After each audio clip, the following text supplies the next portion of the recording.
একজন পলাতক মৃত্যুদণ্ডপ্রাপ্ত আসামিকে আর বিলম্ব না করে তাকে আইনের কাছে সোপর্দ করা উচিত। সম্মানিত সাংবাদিক বন্ধুগণ, আমরা আর দীর্ঘ বক্তব্য আমরা দেব না। আপনাদের সকলকে ধন্যবাদ জানাই। আপনারা দীর্ঘ সময় ধরে এখানে অপেক্ষা করেছেন। এত বড় মামলার এত দীর্ঘ রায় পড়ে শোনাতে হয়তো আদালতের লম্বা সময় চলে গিয়েছে, আপনারা এখানে ওয়েট করেছেন। আমাদের অনেক নেতৃবৃন্দ এখানে আছেন।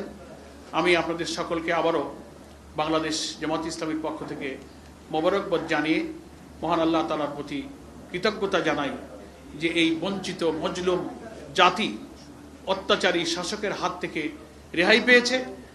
একটা সুবিচারের দৃশ্য অন্তত কিছুটা হলো এই জাতি দেখতে পেল। ভবিষ্যতে যেন এই বাংলাদেশের মানুষ মানবতা মানুষত্বের একটা সভ্য সমাজ দেখেই যেন আমরা পৃথিবীতে যেতে পারি, পৃথিবী থেকে আমাদের নতুন প্রজন্মের কাছে একটা মানবিক আদর্শিক বাংলাদেশ রেখে যেতে পারি, আল্লাহর কাছে সেই সাহায্য কামনা করে। এটা আদালতের সাবজেক্ট। এখন পলাতক আসামি কোথায় আছে, তাকে আইনের আওতায় নিয়ে আসবার ব্যাপারে দেশে আইনের কিছু বিধান আছে, নিশ্চয়ই তারা সেটা প্রয়োগ করবেন। এটা রাজনৈতিক দল হিসেবে আমাদের যে দাবি সেটা কিন্তু আমি আজকে প্রেস ব্রিফিংয়ে আমাদের আহ্বান জানালাম।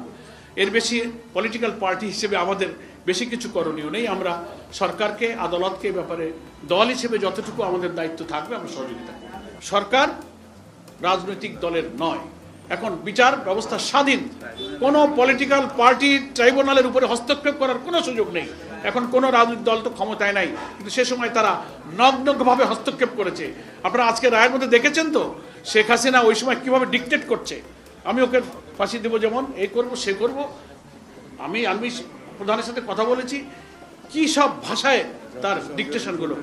হ্যাঁ, জাতিসংঘের রিপোর্টে মানবাধিকার এবং গুম কমিশনের রিপোর্টের ডিটেলস আসছে। আমার মনে হয় আপনারা সবাই সাংবাদিক সচেতন, ফলে প্রশ্নাতীতভাবে এই বিচার হচ্ছে স্বচ্ছ।